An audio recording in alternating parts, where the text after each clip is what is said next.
Di sini perkenalkan, nama saya Imade Gusurawan. Saya merupakan mahasiswa aktif Fakultas Kedokteran Hewan Universitas Udayana. Nah, di sini saya akan memberikan sedikit ilmu saya mengenai penanganan anak babi, baik itu sebelum lahir ataupun sesudah lahir. Nah, untuk yang pertama kita akan membahas mengenai penanganan sebelum anak babi itu lahir. Nah, kita akan mengawali dengan pengenalan kebuntingan babi. Jadi, babi itu dikawinkan dengan jantan yang memiliki kualitas unggul dan dilakukan perkawinan saat babi itu hari kedua saat babi itu birahi. Nah, pentingnya melakukan pengecekan setiap 20 hingga 21 hari. Nah, ini tujuannya itu untuk memastikan keberhasilan dari perkawinannya. Nah, hari bunting itu dihitung ketika babi itu dikawinkan, dan hari partus itu sekitar 115 hari kemudian. Nah, bila terjadi estrus, maka perkawinan itu dianggap gagal. Jadi dilakukan pengulangan lagi untuk dikawinkan lagi hingga fase estrus itu tidak terjadi lagi. Nah, kita kemudian yaitu pemeliharaan akhir buntingan. Nah, adapun beberapa hal yang kita lakukan ketika anak babi itu sedang bunting dan akan melahirkan. Nah, yang pertama itu sebulan sebelum melahirkan, kita perlu mempersiapkan kandang khusus, dan pemindahan dari induk babi yang sedang bunting itu kandang yang baru itu ada beberapa jenis. Jadi untuk babi yang pertama kali bunting itu memerlukan waktu 1 minggu untuk dipindahkan. Nah, tujuannya itu untuk adaptasi. Kadang juga yang baru bunting itu memerlukan adaptasi yang cukup lama.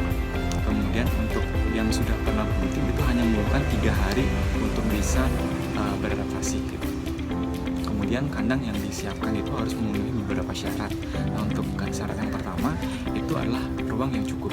Nah, tujuannya itu adalah untuk bisa memberikan ruang gerak kepada babi agar bisa melancarkan peredaran darah babi ketika masih bunting. Kemudian yang kedua adalah kandang bersih. Jadi pada dasarnya ketika babi bunting itu memiliki hormon yang baik. Jadi biasanya cukup baik jika terjadi infeksi penyakit gitu.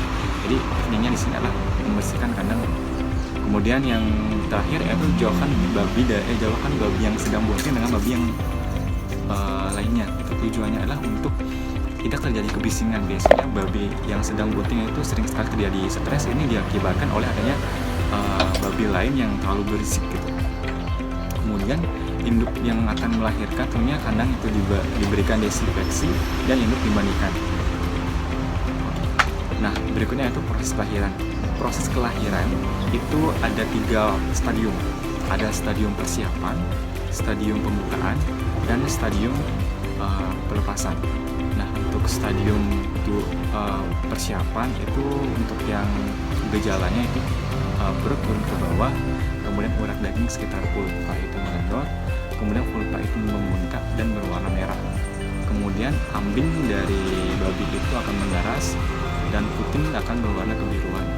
Nah, kemudian nafsu makan dari babi itu akan menurun. Kemudian induk akan mulai mengumpulkan sarang.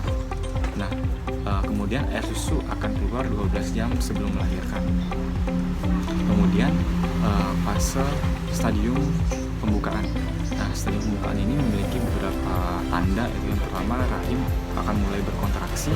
Kemudian babi akan mengalami gelisah dan mengentak ke tangan kaki atau membubuhkan ekor. Kemudian 6 jam sebelum melahirkan itu induk akan sering berbaring, kemudian tidak mau makan, kemudian sering kencing.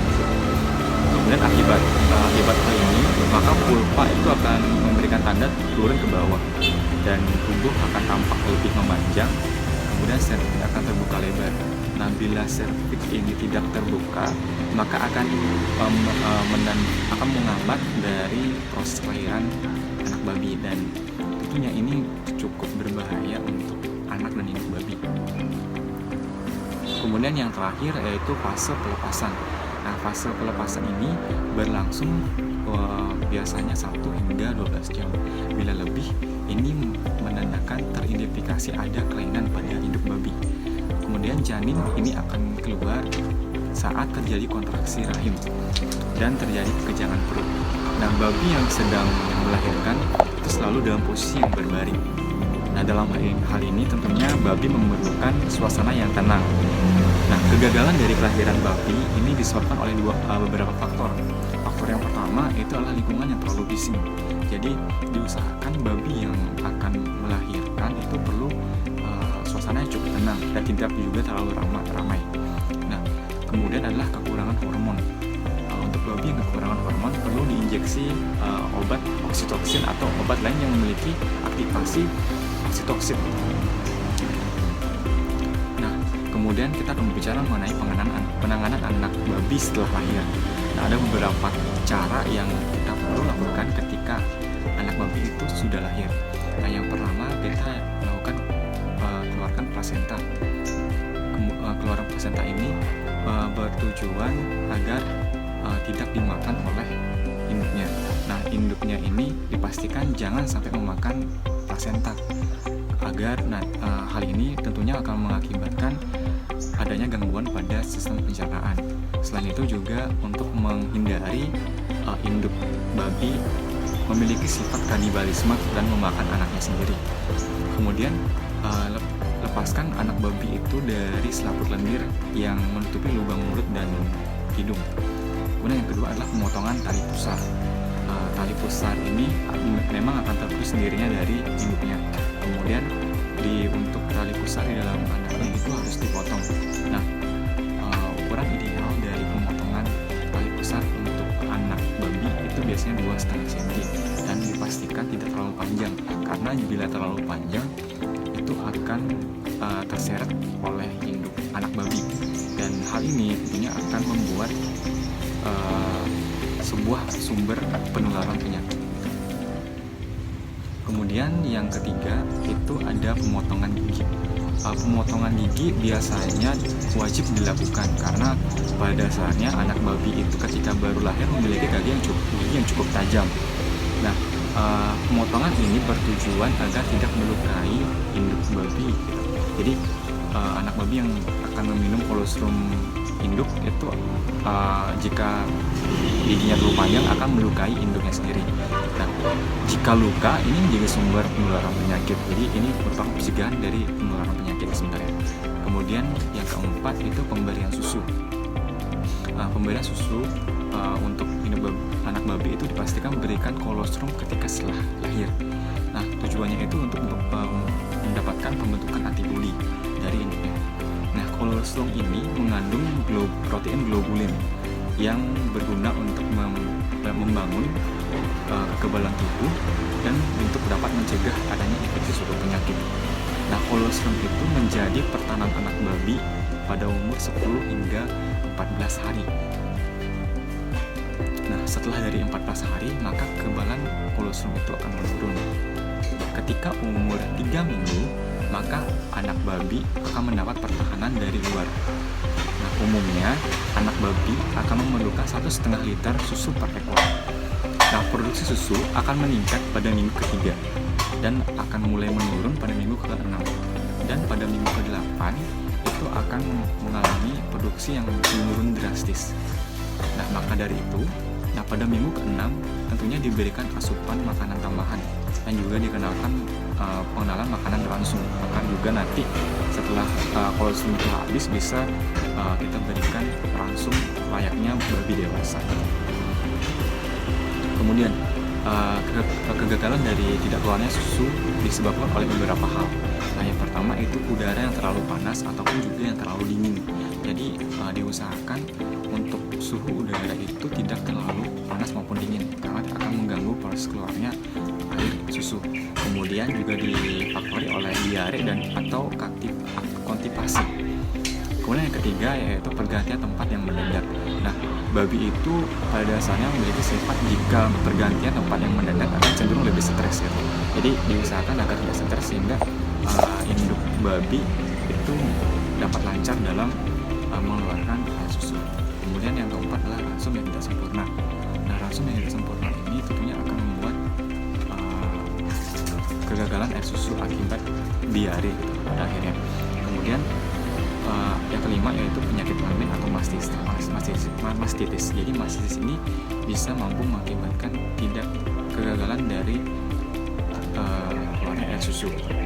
yang terakhir yaitu keturunan yang memang penghasil susu yang sedikit.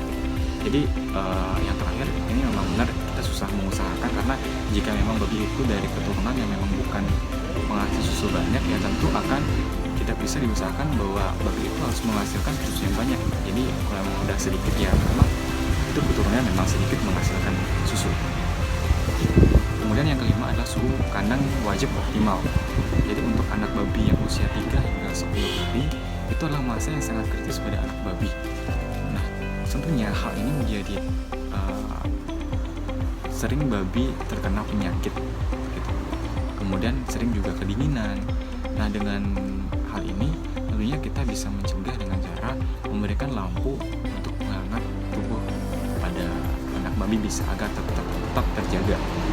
Kemudian yang keenam itu memperhatikan agar anak babi itu tidak tertindih. Jadi biasanya jika kita tidak perhatikan, kadang-kadang induknya itu sering menindih anaknya sehingga anaknya terjepit.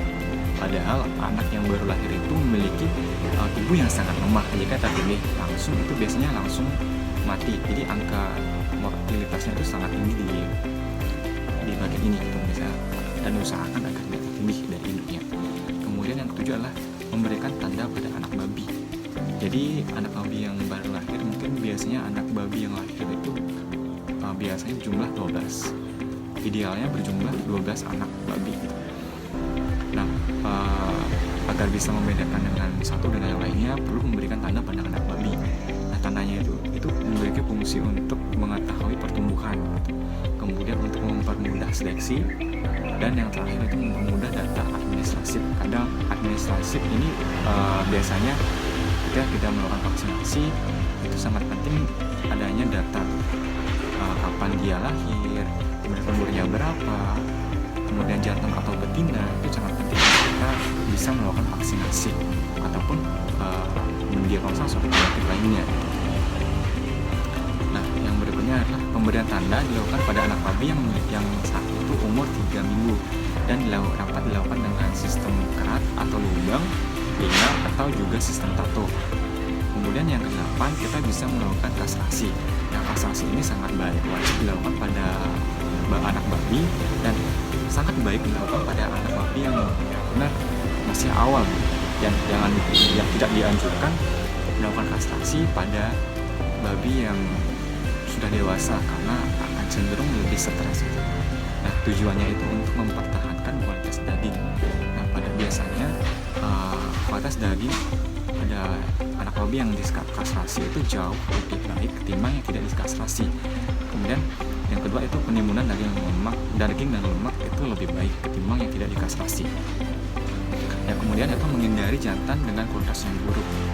Nah, kastrasi sendiri bisa sebagai pencegah untuk penghasil jantan yang buruk dan bisa menghasilkan jantan yang lebih unggul. Dan kemudian yang terakhir itu untuk menjinakkan babi jantan yang memiliki sifat yang buas. Ketika sebelum dikastrasi mungkin memiliki sifat yang buas, tapi setelah kastrasi akan sedikit memiliki perasaan yang lebih tenang gitu.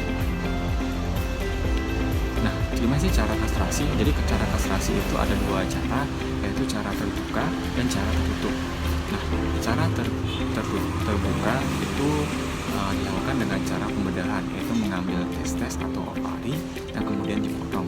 Sedangkan cara yang tertutup itu dengan cara mengikat saluran yang menuju testes atau memberikan zat kimia yang mampu mematikan sel jantan ataupun sel betina. Nah, yang ke-9 yaitu melakukan penyapihan. Nah, melakukan penyapihan ini sebetulnya wajib dilakukan agar bisa membedakan dan juga sebagai tempat pertumbuhan anak babi itu yang akan menuju dewasa. Jadi penyapihan itu dilakukan biasanya pada umur 8 minggu normalnya, tapi ada juga yang peternakan yang memindahkan pada umur yang 6 minggu. Kemudian yang terakhir yaitu adalah kematian anak babi. Nah, kematian anak babi ini kita juga harus bisa pantau dan juga harus tahu penyebabnya sehingga kita bisa mengurangi angka kematian anak babi. Dan kalau bila kematian anak babi yang terlalu banyak itu juga akan mengakibatkan akan kerugian peternak. Nah, kematian anak babi ini disebabkan oleh beberapa hal. Nah, yang pertama yaitu adalah terimpitnya oleh induk akibat tidak ada tembok penghalang. Jadi ketika dibuatkan kandang tentunya ada tembok penghalang untuk membedakan anak dan induknya agar tidak terjadi tertindih ataupun terimpit. Kemudian perlengkapan kandang yang kurang.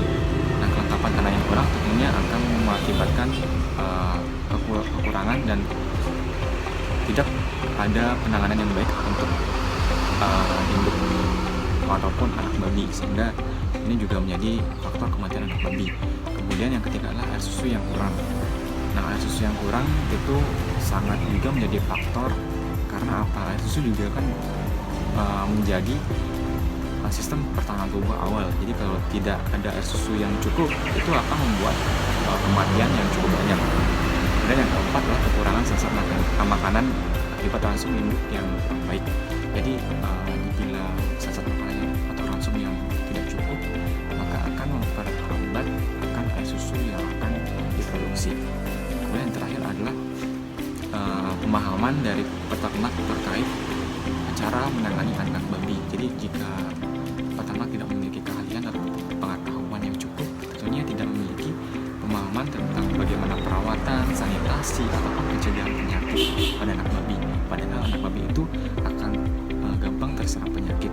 Namun jika tidak memiliki kemampuan, kadang tidak bisa membedakan mana yang normal dan mana yang sakit itu. Hal ini merupakan beberapa hal yang perlu diperhatikan baik anak babi. Kemudian mungkin ini yang terakhir yang bisa saya sampaikan. Semoga bermanfaat untuk teman-teman semua. Sampai jumpa di lain waktu dengan materi yang berikutnya. Sampai jumpa.